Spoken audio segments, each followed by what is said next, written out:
Hello बच्चों, मैं अनंत Kumar dare class में आपको स्वागत करता हूं। दोस्तों, हमने 10वीं कक्षा का केमिस्ट्री का जो विषय है वो स्टार्ट किया था, जिसका प्रथम चैप्टर और सेकंड चैप्टर हमने खत्म कर चुका है और अब हम इसके थर्ड चैप्टर को स्टार्ट करने वाले हैं। तो इससे पहले कि हम आपको बता दें कि अगर आपको फर्स्ट एंड सेकंड चैप्टर की कोई भी क्वेश्चंस में प्रॉब्लम आ रही है तो हमारे कमेंट बॉक्स में ज़रूर कमेंट करें और अगर उसका वीडियो आप देखना चाहते हैं तो नीचे डिस्क्रिप्शन में वो दिया गया है उसका लिंक, वहाँ पर जा करके आप हमारे पिछले वीडियोस को आप देख सकते हैं इजीली से।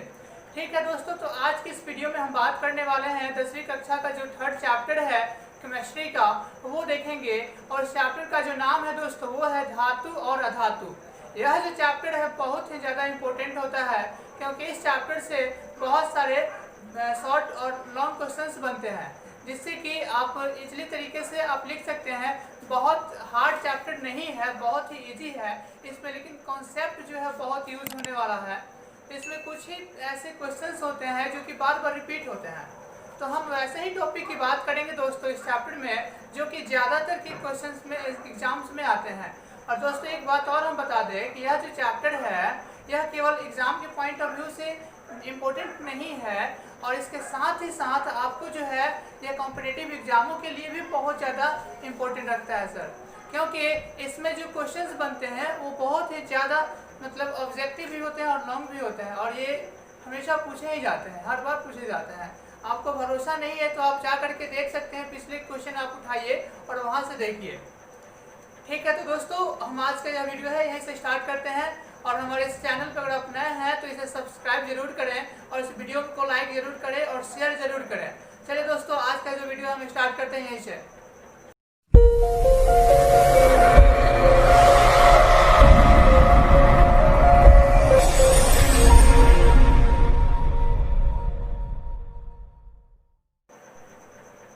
तो दोस्तों इस चैप्टर में हम ये देखने वाले हैं कि धातु और अधातु के चैप्टर में फर्स्ट टॉपिक जो होगा वो होगा आपका धातु के भौतिक गुण। तो दोस्तों हम धातु के फिजिकल प्रॉपर्टी के बारे में इस वीडियो में आज हम बात करेंगे और देखेंगे कि कितने इसके फिजिकल प्रॉपर्टीज हैं। दोस्तों तो चलिए स्टार्ट करते हैं यहाँ से कि आपका धातु का भौतिक गुण कौन कौन से हैं। तो पहला भौतिक गुण है दोस्तों कठोरता। तो धातुएं जो होती है दोस्तों कैसी होती है, कठोर होती है। इस बात का प्रूफ हम कैसे देंगे कि कठोर होता है कि नहीं होता है। तो अगर हम किसी धातु को लेकर के चाकू से काटे तो वो कटेगा कि नहीं कटेगा, तो दोस्तों वो नहीं कटेगा, यानी कि जो धातु है वो क्या है, कठोर है। तो धातुओं में कठोरता गुण पाई जाती है। ठीक है, इसके अलावा एक धातु ऐसे हैं जो अपवाद में है, जिन्हें हम चाहे तो चाकू से आसानी से काट सकते हैं। वो कौन सा है धातु, तो देखिए दोस्तों वह जो धातु है आपका सोडियम है। सोडियम एक ऐसा धातु है जिसे हम चाकू से काट सकते हैं, चाकू से काट सकते हैं।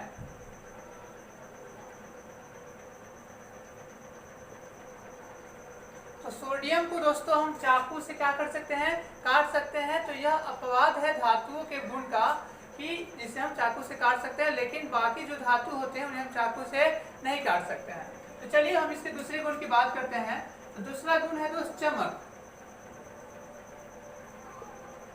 धातुओं में आप देखेंगे कि एक विशेष प्रकार की चमक पाई जाती है। अगर हम धातुओं को अच्छी तरीके से साफ कर ले तो उसकी जो सतह है एक विशेष प्रकार की चमक देती है, चमकता है एक अलग ही प्रकार से।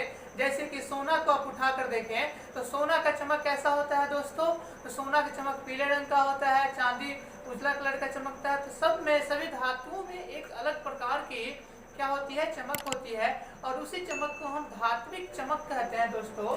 इन चमक को हम क्या कहते हैं, धात्विक चमक। धात्विक चमक के नाम से जानते हैं, जो सभी धातुओं में पाई जाती है। ठीक है, अब हम तीसरे गुण की हम बात करते हैं। इसके जो तीसरा गुण है वो दोस्तों है तन्यता। होता क्या है, तो तो किसी भी पदार्थ को यानी कि धातु को अगर हम क्या करें, दोनों साइड से बल लगाएं, उसके दोनों छोरों से बल लगा करके खींचना शुरू करें तो एक तार के रूप में परिवर्तित हो जाता है।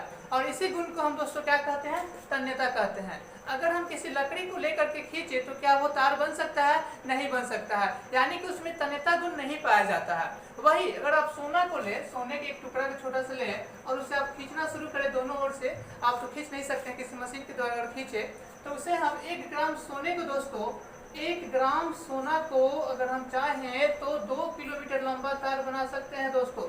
बहुत ही ज्यादा इसमें तन्यता गुण पाई जाती है। तो याद रखिएगा, सबसे अधिक तन्यता किस धातु में पाया जाता है, तो वह सोना में ही पाया जाता है। तो आई होप कि आप तन्यता गुण अच्छी तरीके से समझ गए होंगे। तो चलिए हम इसके नेक्स्ट गुण की बात करते हैं, जो है आघात वर्धनीयता।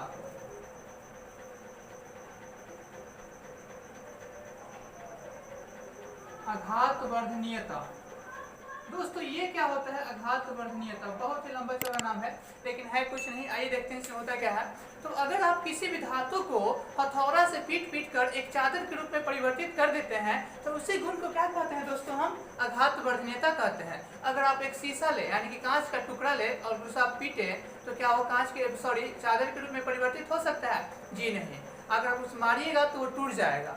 वही अगर आप किसी धातु को ले, अगर आप उसे पीटे तो किसके रूप में परिवर्तित हो जाता है दोस्तों, धातु के रूप में चादर के रूप में परिवर्तित हो जाता है। तो यह जो गुण है यही आघात वर्धनीयता कहलाता है, जो कि सभी धातुओं में पाया जाता है और इसका भौतिक गुण है। तो सबसे अधिक आघात वर्धनीयता जो होता है वो सोना और चांदी में पाया जाता है दोस्तों। सोना और चांदी में सबसे अधिक आघात वर्धनीयता गुण पाया जाता है। ठीक है, अब हम इसके अगले गुण की बात करते हैं, जो कि 5 नंबर है दोस्तों, उष्मा की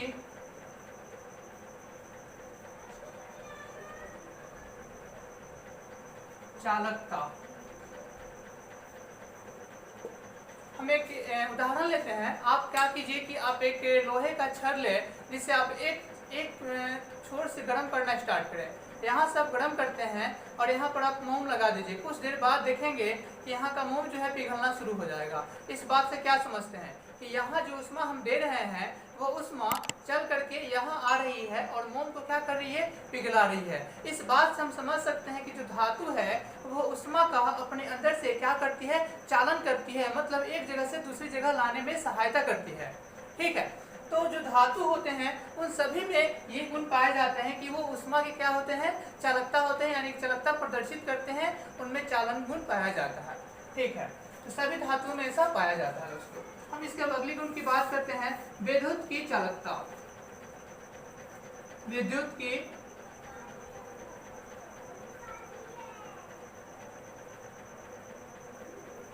चालकता। आप घरों में देखते होंगे दोस्तों कि जितने भी बिजली के उपकरण हैं उनमें जो तार लगे होते हैं वो किस चीज के होते हैं, तार या तो वो एल्युमिनियम के होंगे या तो कॉपर के होंगे। दोस्तों इन चीजों का उपयोग क्यों किया जाता है, इसलिए किया जाता है क्योंकि जितने भी धातु होते हैं वो उष्मा के विद्युत के क्या होते हैं, सुचालक होते हैं, यानी कि उसमें से विद्युत धारा एक जगह से दूसरी जगह चले जाते हैं। होता क्या है, उसके अंदर में ऐसा क्या चीज होता है जिसके कारण धातु में विद्युत का सुचालक होता है, विद्युत का चालन होता है। ऐसा क्यों होता है बता सकते हैं? तो ये आपके लिए क्वेश्चन है कि what is the reason for the कि विद्युत जो होते हैं वो जो धातु होते हैं विद्युत के चालक होते हैं। ये आपके लिए क्वेश्चन है, आप इसे कमेंट बॉक्स में हमें कमेंट करें, नहीं तो इसे हम अगली वीडियो में जरूर बताएंगे। ठीक है दोस्तों, तो जितने भी धातु होते हैं वो क्या होते हैं, विद्युत के चालक होते हैं, उनमें से विद्युत धारा प्रवाहित होती है। ठीक है, तो अब हम इसके अगली गुण के बारे में बात करते हैं दोस्तों।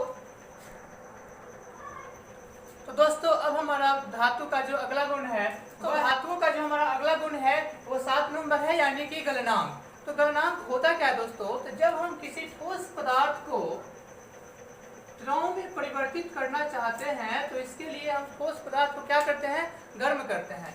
और गर्म करते करते करते एक ऐसा टेम्परेचर आता है, एक ऐसा तापमान आता है जहां से वो ठोस पदार्थ द्रव में परिवर्तित होना स्टार्ट हो जाता है। तो वही तापमान जो है दोस्तों क्या कहलाता है, जिसपे कोई ठोस द्रव में परिवर्तित हो रहा है, उस पदार्थ का गलनांक कहलाता है। तो जितने भी धातुएं होती हैं वो ठोस अवस्था में पाई जाती है।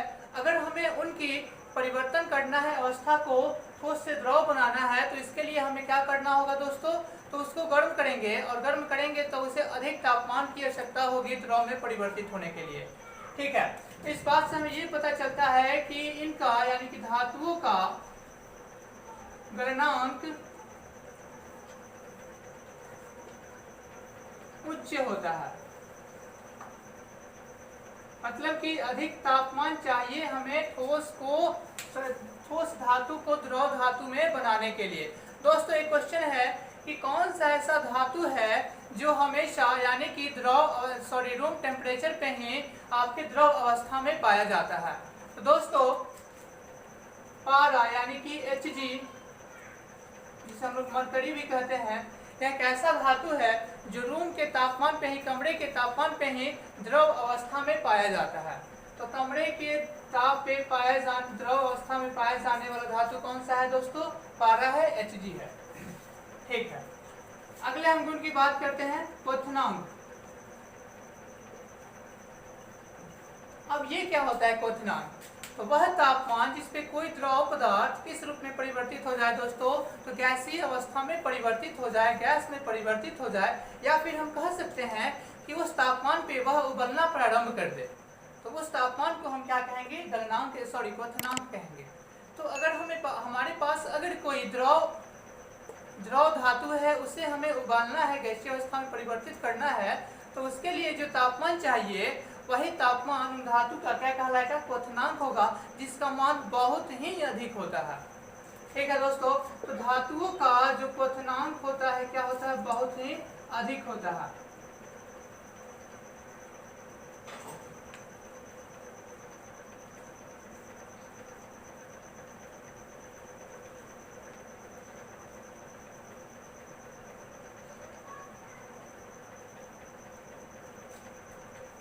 तो हमने 8 गुण की बात कर चुके हैं और एक और नेक्स्ट गुण की बात कर लेते हैं, 9 नंबर, जो है घनत्व, डेंसिटी। ये क्या होता है घनत्व, तो किसी भी पदार्थ का हम बात करें घनत्व क्या होता है, तो घनत्व का जो सूत्र होता है वो द्रव्यमान बटा आयतन होता है।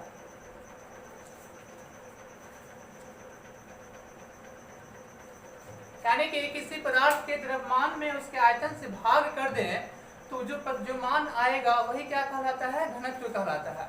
तो जो धातुओं का घनत्व होता है दोस्तों वो कैसा होता है, उच्च होता है। तो धातुओं का घनत्व हमेशा क्या होगा, उच्च होगा।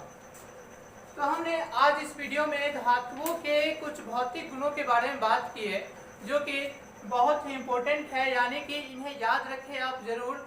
ये एग्जाम में आता है कि धातुओं के गुण जो है उसे आप लिखें, या फिर ऐसे भी क्वेश्चन आ जाता है कि धातुओं और अधातुओं में अंतर लिखें, तो इसकी हमें आवश्यकता पड़ती है। इनके सभी गुणों के बारे में हमें वहाँ पे एक्सप्लेन करना होता है।